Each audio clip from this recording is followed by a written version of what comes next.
BetterMan family, we are back. This is your guy, Delario Bolton, National Launch Director for BetterMan. And I know every week I tell you how special our guest is. And every week we got a special guest, and every week there's somebody. But when I tell you, you're going to love this guy, you're going to love him. His name is Cliff Walker. They call him Cliff the Cowboy Closer. He is a real estate guru and a server of mankind. And so, Cliff, thank you so much for joining the show with us today. I'll start off by just a little brief description. One, at least for me and from my interview segment, Cliff is one of the only predominant business guys that we've had on the show. Most guys are in ministry. So he's going to share this podcast with the guys on his platform, and I'm going to make sure that they know what BetterMan is. BetterMan is a men's curriculum that we give away to the local church. We give it away at no cost. There's over 360,000 churches across this country, and 80% of those churches have a functioning women's ministry. Less than 7% have a functioning men's ministry. So because of that disparity, something has to be done. BetterMan has stepped into that gap, and we're working to provide this curriculum to churches, prisons, colleges, and universities across the world. And so, Cliff, you get to help play a role in that. And before we get deep into this segment, man, tell the folks a little bit about yourself. And man, please don't leave out that signature call. Ooh, no, yes, sir. Yes, sir. Where did that come from? But throw that in there too. Well, first off, before we dive into all that, brother, it is an absolutely honor. It is a privilege. It is a blessing for me to be here and spend some time with you. It means the absolute world to me, and I don't take that lightly. I really appreciate you being generous with your time, and prayerfully I can say something or add some value here to the BetterMan community. But I love the work that you guys are doing and the impact that you're making, and so I'm super excited about it. Now, in regards to the woo doggy, I don't know, man. I'm just country. You and me too. I'm just country. I don't know. I think I just randomly said it one day, and it just stuck. It just stuck. Yeah. So, and now it really has become a part of just me when people see me. And so one day somebody actually asked me, well, what does woo doggy mean? And I'm like, I don't know. Like, if you got to ask, it ain't for you. I don't know. It's the Cliff call. What it to mean. Right. So Cliff, with that, man, tell us a little bit about yourself. Tell us a little bit about your journey before we jump in. Well, I'm trying to see which avenue you want me to take here. Clifford Walker, born and raised here in Texas. I'm a native Texas through and through, from Dallas, Texas, and full-time real estate investor, father, husband, philanthropist, author, speaker. So that's a little bit about above. Yeah. Well, good, man. I know that as we kind of jump in this, I'll share some things about you. What you guys don't know about Clifton, he is a real estate investor. He is a philanthropist. He is everything that he said. But he is also, as I mentioned at the beginning, he is a servant of his community. And here at BetterMan, we often talk about every episode, we talk about those 4 W's and what those 4 W's mean. What those 4 W's mean. As I sit here and I talk to Clifton, I think about work. I think about all the success that he has had in real estate, and he has not hoarded that success and that wealth for himself. And he started an organization they call Cowboys for the Community. And Clifton, I would love to know, why do you deem it important, right, to go out and do all this work, to make all this money, to teach and train all of these people, and you don't keep all those things for yourself? And as we talk about work, we often talk about, well, what does it mean to excel at the work that God has given you? What does it mean to take the work of your bare hands, right, and to give everything that's in you to excel at that work? But you don't only just do that. You do that, you give some of that wealth away, and you've provided a service to your community, man. Tell me why that is important for you. I think it's important to me because my life is not my own. I don't think that it's about me. I think it's about making an impact, a kingdom impact, all in a way that glorifies God, right? And just using the wealth and wisdom that God provides to expand his kingdom. I have a saying or a quote that I use where I use the money to love the people, right?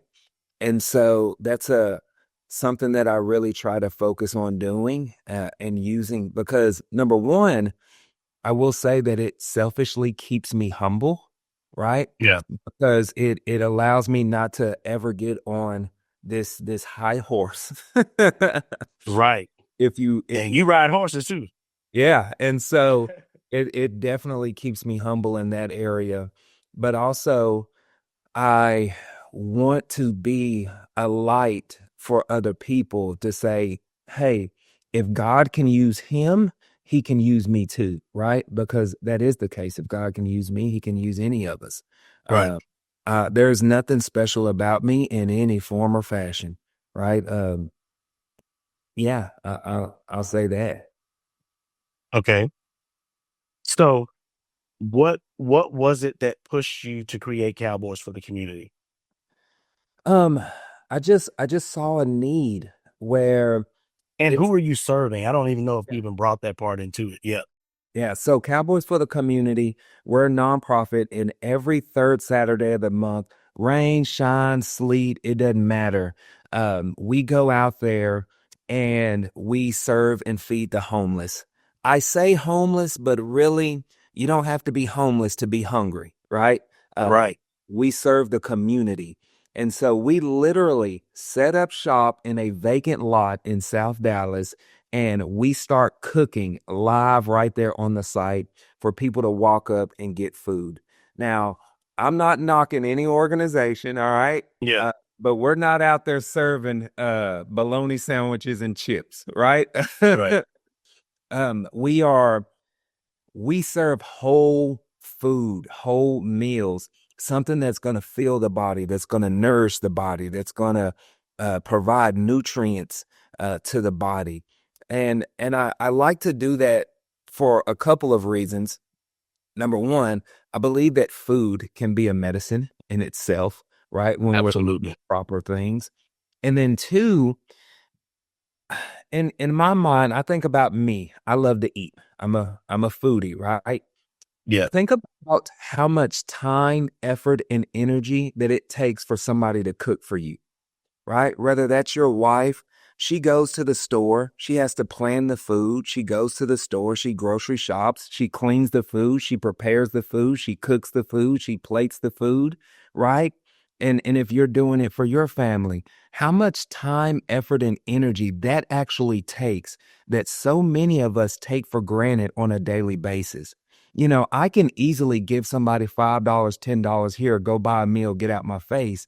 But Right. no, actually spending that time with love, with care, and preparing a meal, like we all deserve a good meal. And so I know I'm kind of going on a little rant here, but that's No, what it's you're good. like, like just letting people see the love that we have for them through a meal, a whole food meal, and sit down and break bread with them.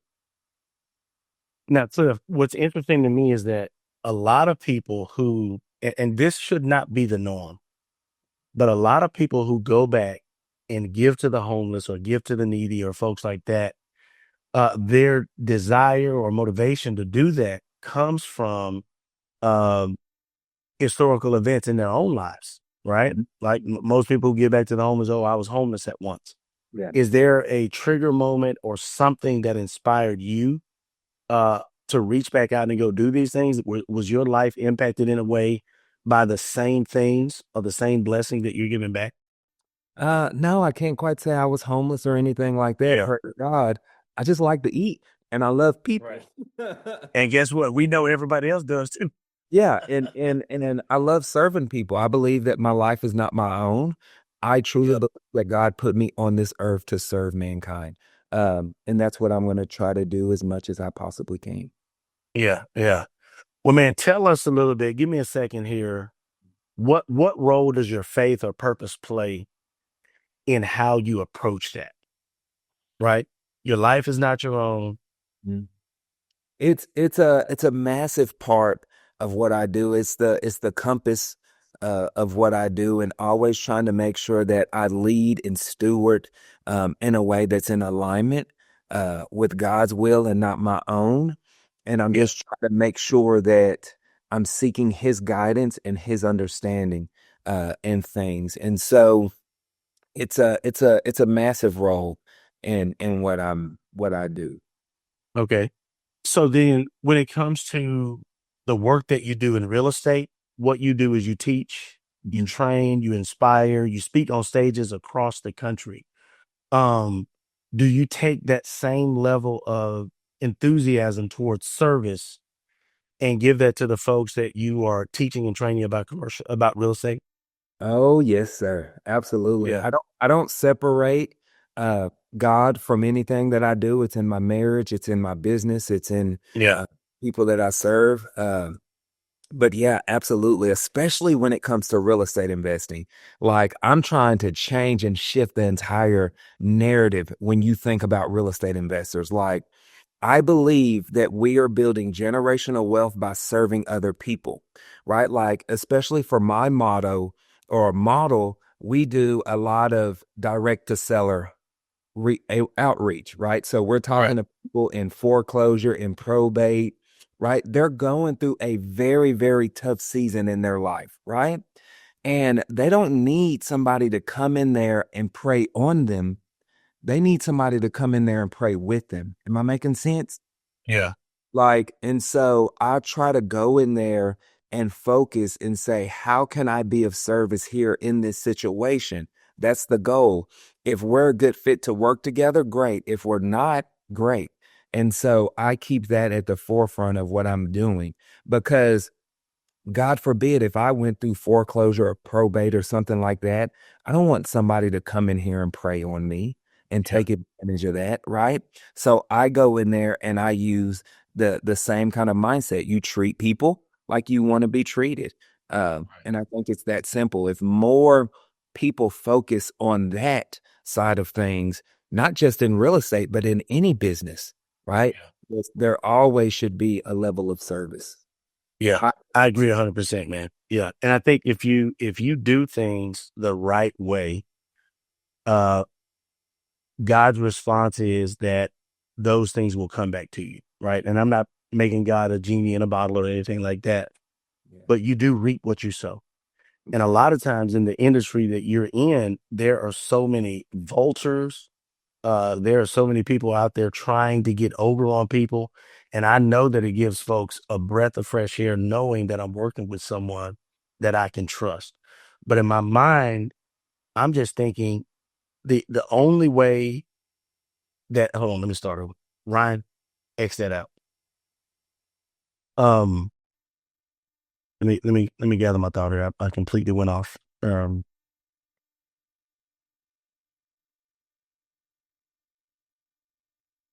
guess what I'm saying is the only way that you can be above board is that you walk with the Lord and that you walk with integrity. Mhm. And so I've worked in this business just like you on the real estate side of things for a long time. And there's opportunities that if you wanted to take advantage, you could take advantage of someone. But what I'm always reminded is in all of the work that we do, right, that I'm working as unto the Lord, not for man. Yeah. And so with that, I know that the supervisor is watching, right? And not just that he's watching, but one, I want to honor the Lord in everything that I do, in all the work that I do. And therefore, I'm always going to give people 110% of my respect and trust. Yeah. You know what I'm saying? And so I know you're just working in an environment where we have to operate like that. Well, Um, I let me ask you. Oh, go ahead. Go ahead. No, I was just going to add on to that. Like, you're absolutely right. I'm a big believer that whatever you put out there is going to come back to you, right? And it's not so much monetary, like a dollar amount, but just peace. We talk about, I overslept this morning, right? Like, Yeah. just being able to sleep peacefully and just knowing that, okay, I'm living my calling and I'm walking in my purpose. And I have a peace and a joy that you can't put a dollar amount on. And then two, especially with real estate and the way that we do, yeah, there's always an opportunity to kind of snake somebody or do somebody Yeah. dirty. But that I think now more than ever, that stuff is coming out, right? You hear about the real estate investors in Florida who are being sued for $24 million. There was a news story literally yesterday about a company here in Texas that was doing fraudulent things and putting memorandums on property. Like But um, uh, some of these gurus that you see on YouTube are now facing federal charges. And so, my wife and I was having that conversation yesterday when we saw that news story. It's like, you know what? This is why we do things right and in order. So right, we don't have to worry about making the 5 o'clock news. We don't ever have to worry about that. At least not from a bad perspective. right. Yeah, if you make the news, you want to be hollering "Woo doggy." And Exactly. Cowboys for the community too. 100%. a hundred Yeah. percent. No, there's a crazy saying that I heard one time where it's live your life like there's a camera on you, right? Yeah. Like imagine every email that you're sending. God's going to see it. Your wife's going to see it. Your kids are going to see it. Your grandkids are going to see it. Yeah. Imagine before you sign that contract, right? God sees it. Your wife sees it. Your kids, your neighbors. So, what image are you going to put out there, right? That's real. That's real, man. Was there, Cliff, let me ask you, was there a moment, in your professional career? Because I know that your career spans real estate. You were a truck driver, right? Yeah. Yeah. Before getting into real estate. And so I think what some men fail to realize is they make the assumption that I am going to be a star overnight, right? I'm going to be a success overnight. But they fail to realize that in our culture, we romanticize the stars, but we forget that the dark is what made them visible, Mm-hmm. right? And so there's a lot in your story that was dark before the star of Clifton Walker was ever exposed. Yeah. You know what I'm saying? So tell me a little bit about your career prior to the success. Yeah.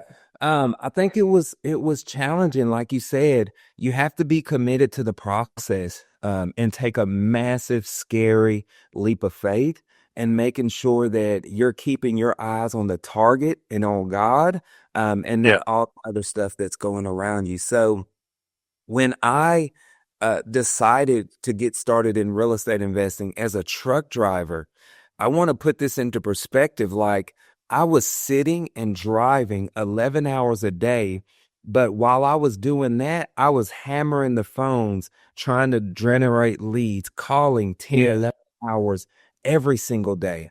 And that's stuff that people don't see. I would have the bed of my 18 wheeler, the sleeper cab full of bandit signs. So while I was sitting there getting unloaded, I would be filling out bandit signs. So when I did get home, I would go out on the weekends or whenever, and I would put out 300 bandit signs every single time I got home. If y'all don't know what bandit signs are, they're just little Yeah. white signs that say "We buy houses cash," right? And You see so, him. It was Clifton. He put him out. yeah. Don't report. But so there was that level of commitment and work. And so it's so funny when people say, like, oh, I called 20 people. Like, all right, that's cute. I'm with you. Right. And so there was all of those moments alone where not only that I was doing the actual physical work, but then when I wasn't doing that, now I'm working on the mindset, right? Because the Bible tells us, let us be transformed by the renewing of our mind. And so I'm spending time alone reading, not just the word of God, but other books like business books, leadership books, y'all, because I didn't have any type of leadership experience, entrepreneur experience. Like I was as green as it came. And so I was tapping into a whole new world that I didn't know what I was getting myself into. So I had to expand my mind. And I'll share this with you too. I was a high school dropout. I don't talk about this a lot. I don't know why. I just don't. And so I struggled with reading, but I was so committed to growing that I only bought books that had audio versions along. So at night, I would sit there, and my wife will attest and tell you, I would sit on the patio, I would listen to the audiobook and follow along, just so that way I'm listening, I'm seeing, and I'm understanding, right? It made me feel like a little child, but I said it doesn't matter, right? Yeah. I need to learn this information. I need to consume this information. And so you have to be willing to to sacrifice like that and say, you know what? I'm going to lay my ego aside. I need to seek men and people that are doing the things that I want to do and not be afraid to ask for help, especially for men, right? We let our egos get in the way. We let that testosterone get in the way. No, I don't want brother for no help, right? Like Yeah.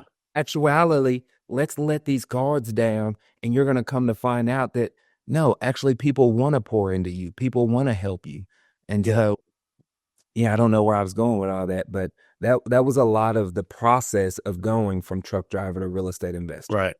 And man, I think I'm so glad that you used that analogy. And thank you for sharing what you said about high school and reading, because we can often try to hide in our shame. Mhm. But when you hide in your shame, there's no opportunity for growth. Yeah. And I think the true thing that's so important about that is a lot of men feel held down by their past Mhm. and they're not willing to do anything to make changes. Yeah. But what you said was, man, forget that. I've got to get out of this truck. I want something different for my family. God has called me to something different. And in order for me to get there, I've got to do something different. Yeah. Which leads me to my next thing. Like, most men always struggle with their identity being wrapped up in what they do. Mhm.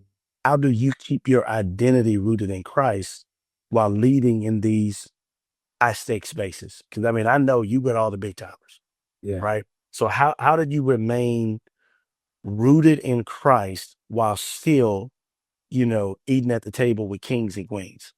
I think it's staying rooted in God's word, period. And Yeah. there's no way around that. Because it's easy to get caught up in some of those materialistic things Yeah. quite a bit, and then you start comparing and all of that whole other thing. Like I've gone down that rabbit hole too.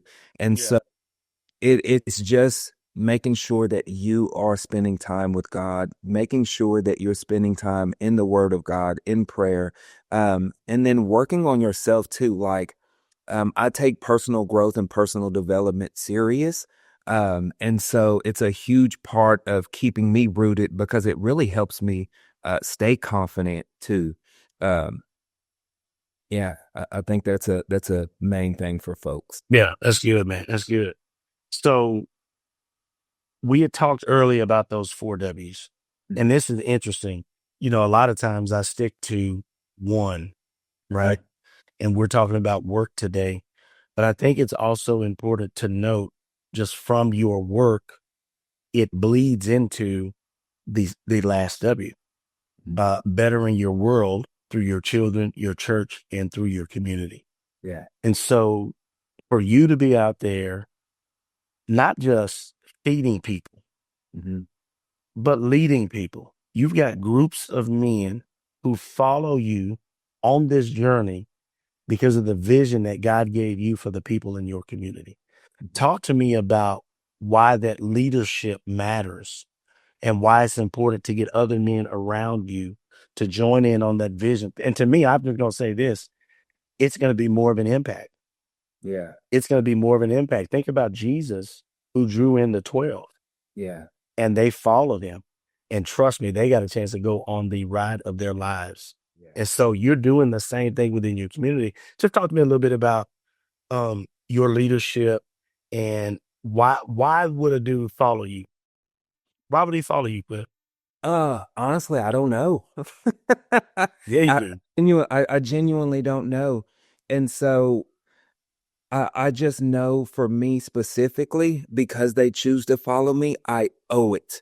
It is my obligation to show up the absolute best version of myself, period. And that's why I take personal development so serious, um, Yeah. mentally, physically, spiritually, right? This is a burden that I don't take lightly. It's a Yeah. burden that I love. It's a burden that I've come at peace with. And I pray that God continues to use me and let me serve the people He has put me on this planet to serve in a way that is pleasing to Him. And so, yeah, I think that for me, I know that in my heart and my spirit, I will always, always do what I believe is right and justice and of God, period. And I think that maybe that's what people see and know. Because for me, it is never about the money. It is never about a stage. It is never about a platform. It is never about uh, the glitz and glamour and none of that other stuff. It is about just trying to live a good life, a righteous life, right? Yeah. Uh, but yeah, I don't take the leadership lightly, and it's something that I still learn and learning. And I tell Yeah. people like, I'm not up here. I'm right here with you, and we're in the trenches together. We're Yeah. learning together. We're pulling together. We're rowing the boat together, and I think that a lot of people see that too in me, where it's like I'm not no better than anybody. Let's row together. Let's get in Yeah. the together and figure it out. And I Yeah. think what I'm willing to do that a lot of people aren't willing to do. Yeah. Man, that's good because I think sometimes people don't realize this, but when you run so far ahead of the people that you're leading, you become a target. Mhm. But when you're just a few feet in front of them, you become a part of the team. But let Exactly. me tell you, I think they follow you because they think you know the way. And what I mean by that is your approach and your desire to serve people in your community is not a self-righteous or self-pleasing desire, Mhm. but there's something in you that wants to please God. Mhm. And the men that follow you, most men want to be a part of something. Yeah. And so you've created something that they feel like, man, this is a worthy cause. We can go out, we can serve the community, we can give honor to God, we can give dignity to people Mhm. who need it. And they follow you, dude, because you've laid the tracks Yeah. and they see the framework of your life. And to a degree, they want to be like you. And that's why they follow you. Well, I appreciate that. I don't, Yeah. I don't know, but I take it. I do Yeah. take it serious. It is, and one of my prayers is God give me the strength to withstand the burdens of the blessing that He's bestowed upon me, like to be That's able it. to handle that, like with love and dignity and care. Yeah. That's good. That's good. Well, man, let me ask you one last question. Right. I was listening to one of the I think one of the guys who played George Washington in oh my goodness, one of my favorite things, Hamilton. Uh-huh. And he talked about legacy. And Ooh. in the song, he was singing about legacy. And he said, legacy is seeds that are planted in a garden that you may not get an opportunity to see grow. Oh, So seriously. when you think of Cliff the cowboy closer, when you think about the real estate corral, when you think about cowboys for the community, Mhm. what do you want your legacy to be?